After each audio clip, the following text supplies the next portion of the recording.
Hello everybody. What we have here today is a MacBook Air A1932 with a cracked screen.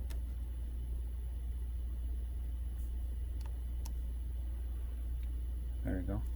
So you can see the crack. If you put something over here and close the screen, you will crack it. It is very fragile, so if you're watching this video and you have not cracked your screen, and this goes for any Mac, any computer for that matter, but Mac specifically.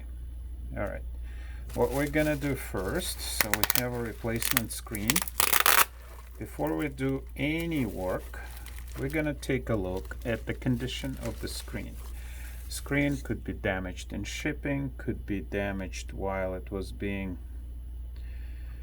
handled by the people who sent it.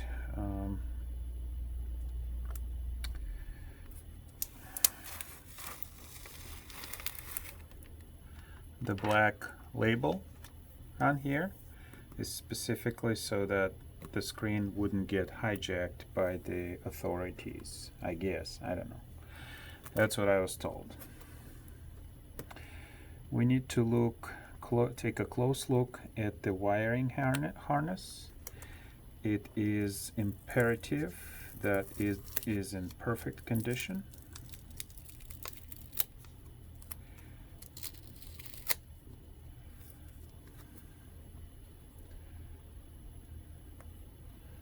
And aside from small nicks on the side, which I am not particularly happy about, it is in good condition, but looks like those nicks are not going to cause any issues for us.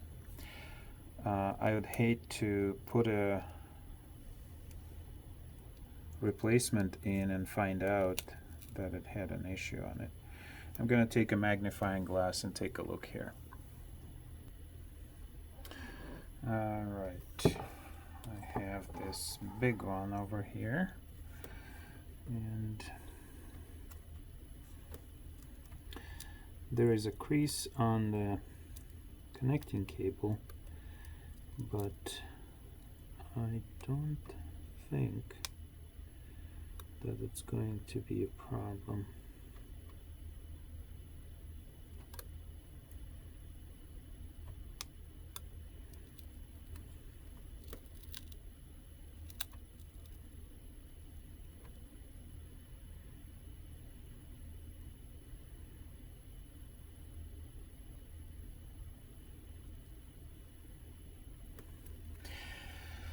Everything on a Mac is super fragile. Okay.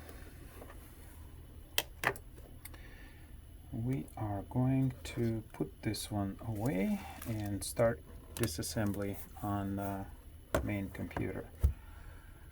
We are going to be using the case opener screwdriver because these are pentalobe screws, and it's a special Apple designed standard, and this is designed to keep people from fixing the computers themselves. There are many reasons why this is done, but this is primarily so you do not fix your own stuff. That's the bottom line. And under most circumstances, Apple is correct.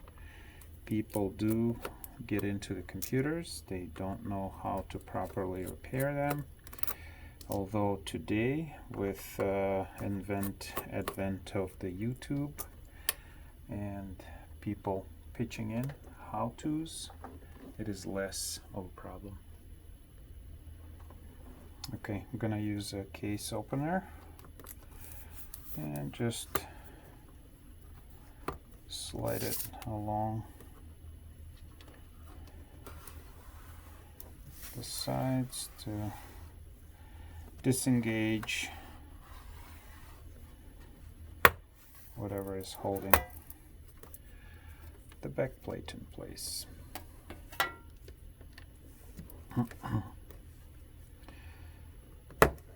let's see.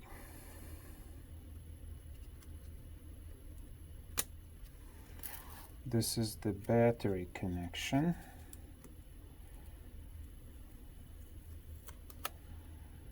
And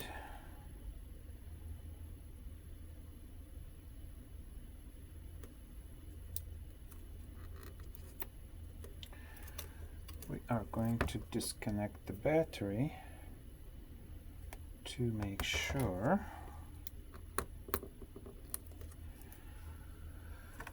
that we don't short circuit anything.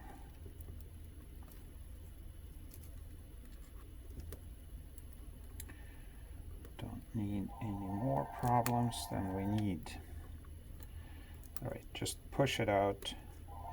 This little tab is what's holding the connector in place. I'll bring it up closer.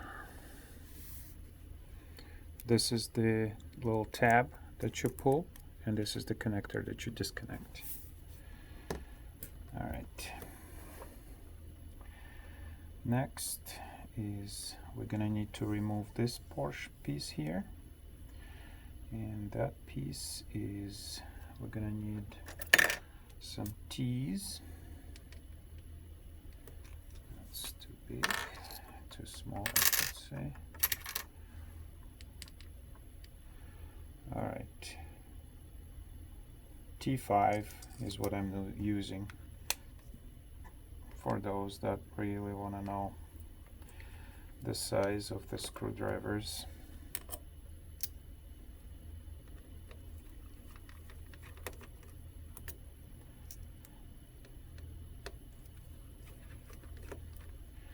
These are the Wi-Fi antenna module. Right.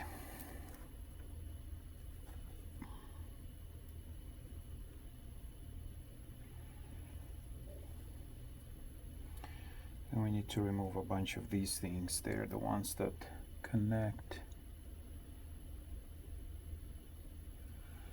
Let's take a look here. Yep.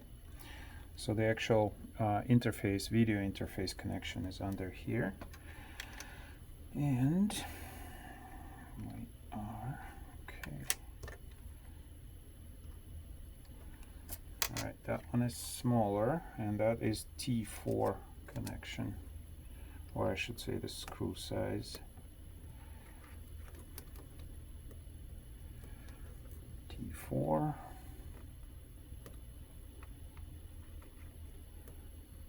And another T4.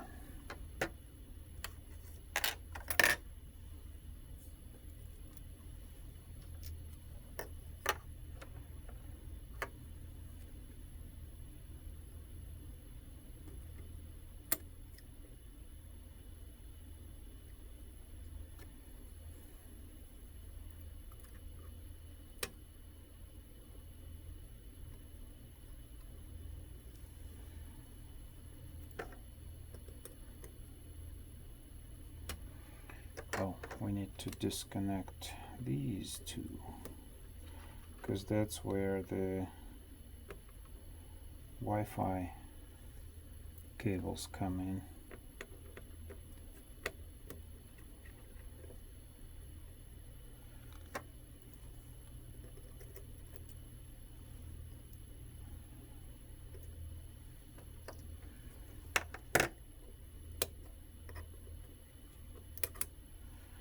Okay, I need to get something.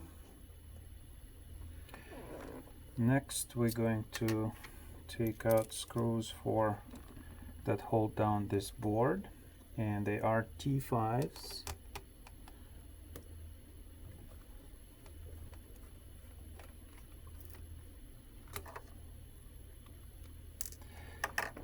I want to show this little tool. It's indispensable. You use the magnetize to magnetize the screwdriver, and then when you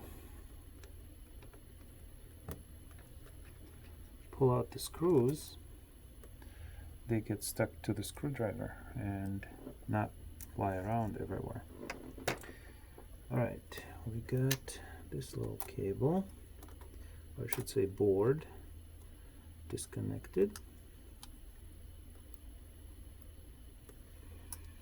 Hair.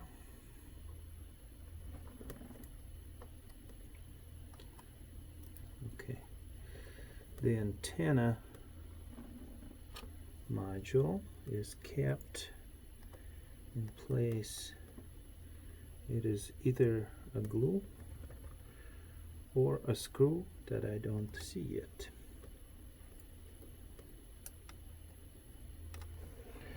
I'll have to take a closer look. Antenna module is simply need to be pulled out. So you put something sharp on this side and you literally lift it up. Don't lift it too much because, well, we are not afraid of damaging this cable, but just for good practice, it will pop out. It is not held in there by the screws because we removed them, and it's not held in there by the glue. But the way it's held in place is with these little notched tabs, and those notched tabs go into the case itself. Alright, now we are going to remove the actual screen. For that, we're gonna open the computer and lay it on a table with the open side down. Let me move the camera a little bit. We are going to use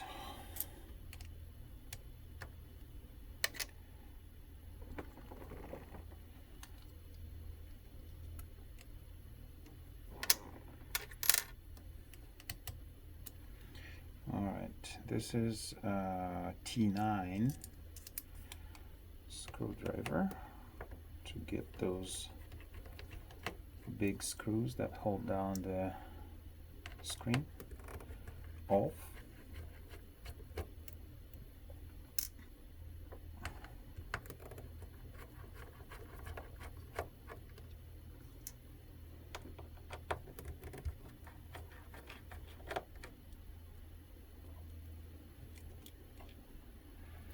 The replacement screen came without the hold downs for there's two more connectors here that I don't know if it's backlight or what, but those would need to be transplanted, and we can do that a little later. Okay, now to get the screen out, you open it up all the way just like that, and then slide it right out. No fuss, no mess, comes out perfectly. Alright, we'll put this one away, and reverse is done on a replacement screen. We're going to keep the tape in place just for now. Don't need this. Oh, let me get some Q-tips. There's some garbage in there. As long as we have the machine apart, might as well clean it a little bit. Alright. Be careful not to do any damage. Alright, and we're going to use some alcohol to get anything that was wet. A lot of people eat when they use their computers, and in forensics you can see almost everything that person has eaten right next to a computer. So if you don't want somebody to know that you're hooked on chips or whatever, don't eat next to a computer. Alcohol evaporates quickly and it does not damage contacts. Move these hinges as far as they would go, as if the screen is open, we're gonna use the tape just like that so that our board isn't interfering, and we're gonna insert our screen back in place painlessly. Okay, we are going to put some screws in place, and for that we're gonna need to simply open the screen until the screw sits where it's supposed to. We're not gonna tighten them, and I'll tell you why.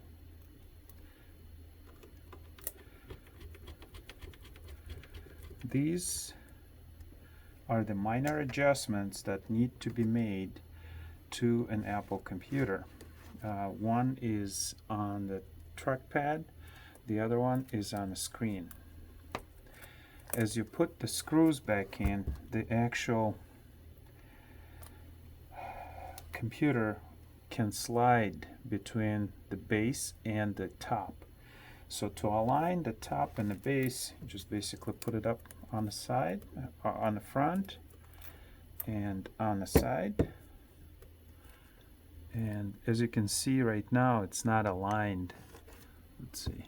You see this part sticking out? So because we didn't tighten the screws, we can align it better. All right. So a lot better alignment after adjustment. There's a little bit of an alignment here. We can also adjust it this way, so let's do that.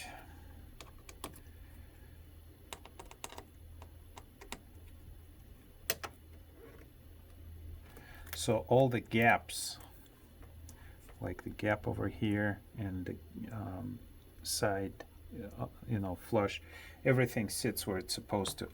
It's a minor thing, but I like for things to be as perfect as possible, and I recommend doing that when you do repair, especially if it's a repair for somebody else. The screens aren't cheap, the repairs aren't cheap, so might as well get it done so that when people get it from you, they like it.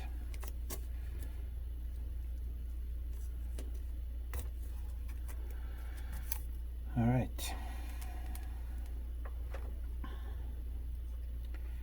And now we're going to be putting the antenna module back in.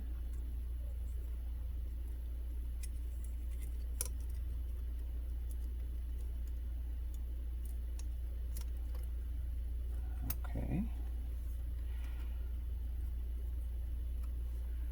And we're just going to use our T whatever screwdriver.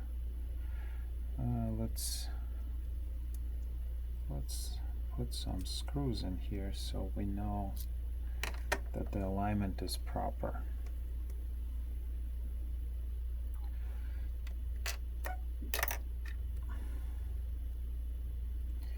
Okay, we're just gonna hand tighten these just so this thing sits where it's supposed to.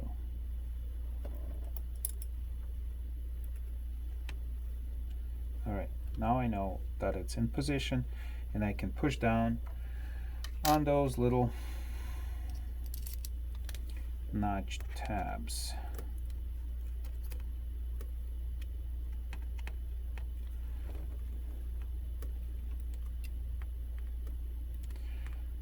Boy, they're really tight in there.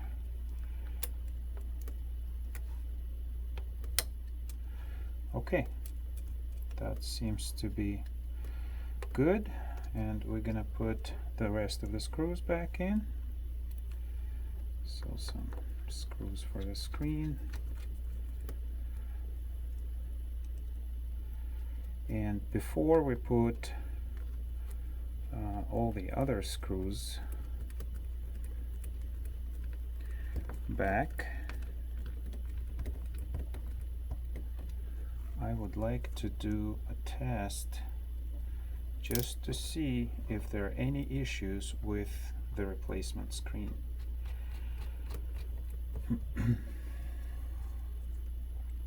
We don't even need to put these screws back in just to do the test.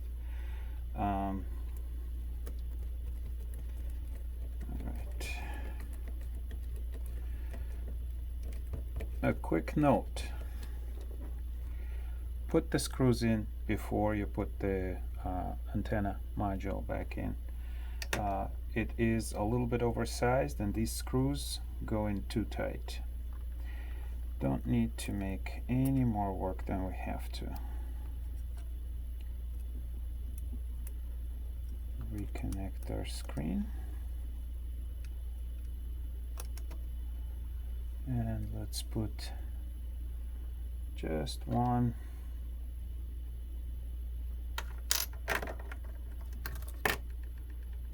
screw.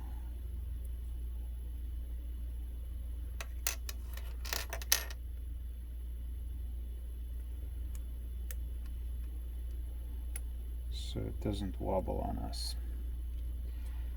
Okay, so this is good, that's all good. Let's reconnect our battery.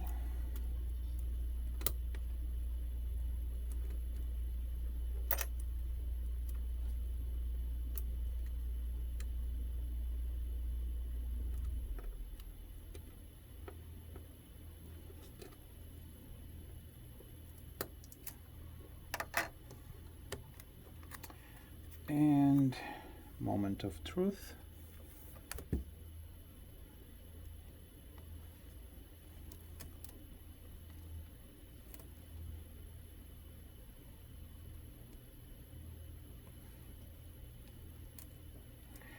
There must be a reset procedure.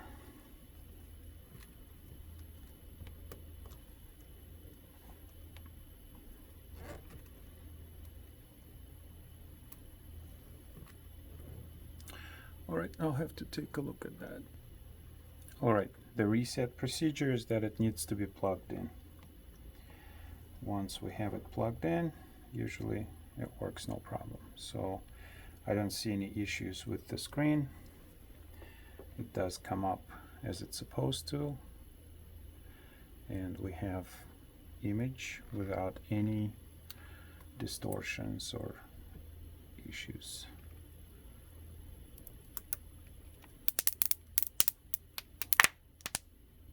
There you go. All right, we are going to continue finishing the machine.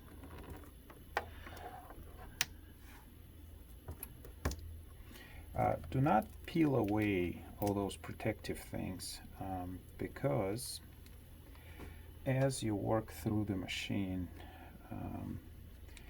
you move it over the table, you know, you could scratch it and score it. We don't need any more scratches than we need. All right, gonna do that. We're gonna place our antenna module screws back in.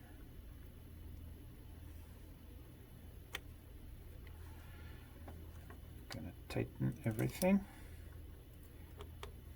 Do not be overzealous with tightening.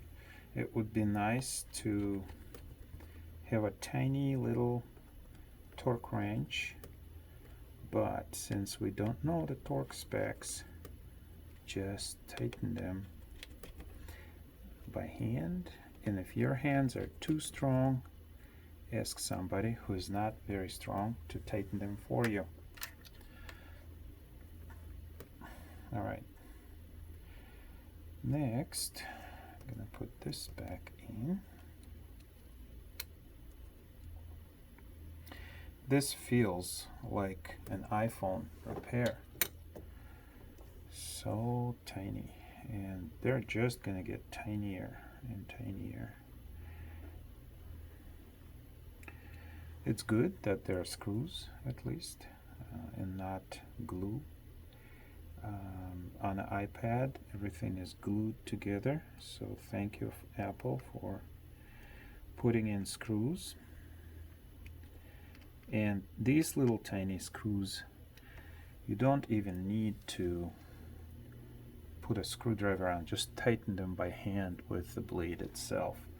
That's plenty tight.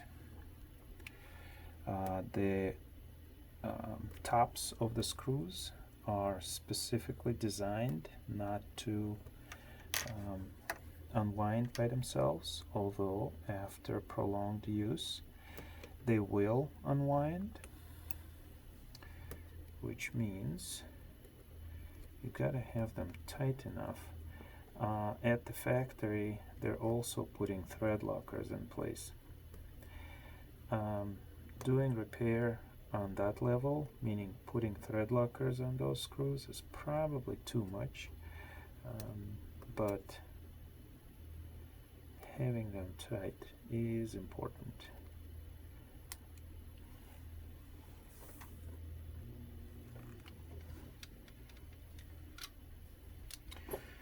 Next, we're putting this little guy back on. Same thing here, just hand tightening these tiny screws. And the little magnetizer is an indispensable tool in this case.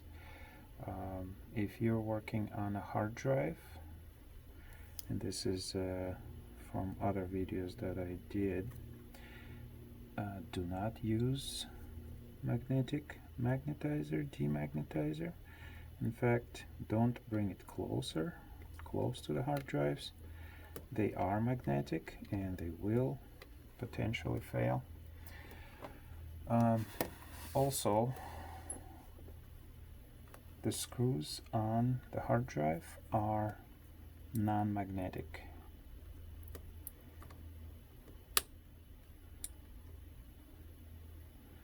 So there isn't any benefit in doing the mag-demag on hard drives.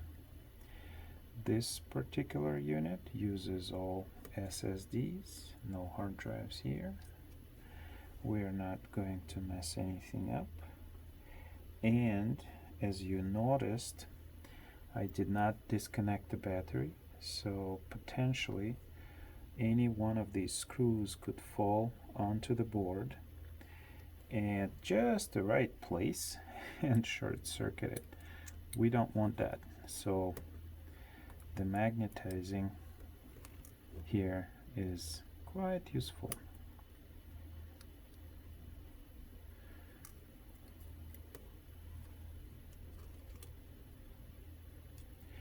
Also, if you note, the holes on these little plates, one is a round, one is an oval. You put the round hole screw in first, and you put the oval in second. The round hole centers the part, and the oval one is basically adjusts where that little part could move. So everything moves here a little bit. It's not Swiss watch precision, although it's close. We can use our alcohol pad to clean up the bottom. Just to get rid of all this garbage that gets in there. This is something that I tell my customers.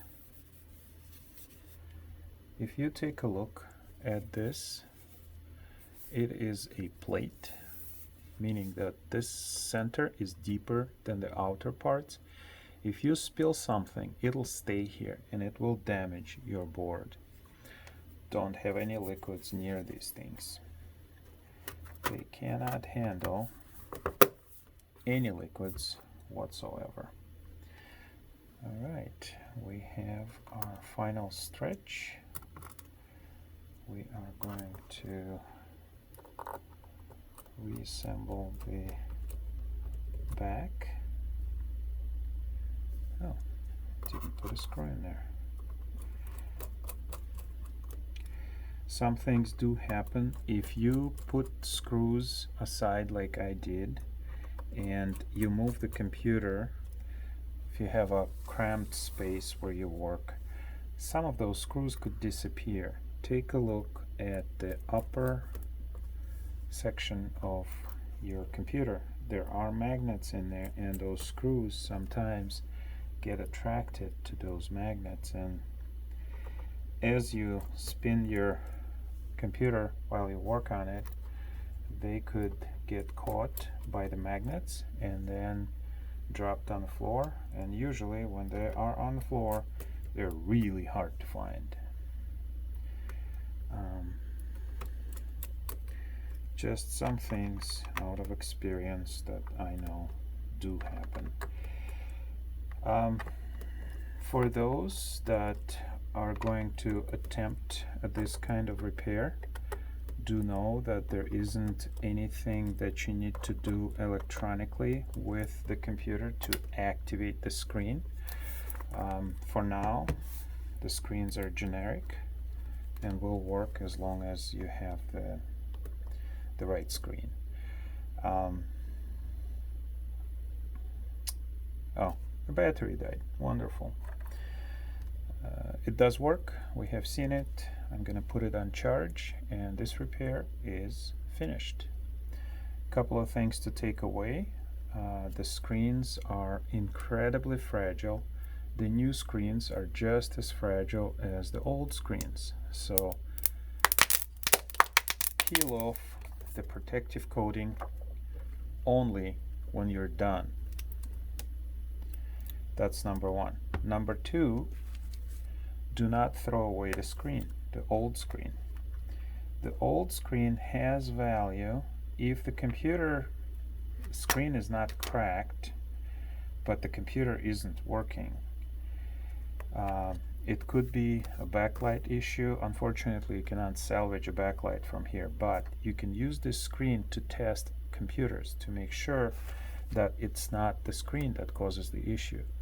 So if you connect a broken screen to a computer and try to turn it on and it does not go on, or it behaves exactly the same way as the screen that's on the computer, then it's not the screen. So there is some value in it. Other than that, there's really no other value in it. That's just too sad. They are what they are. Broken screens have limited value, limited use. If you like the video, give me a like, subscribe, enjoy, ask questions, and save money. Always save money. Thank you.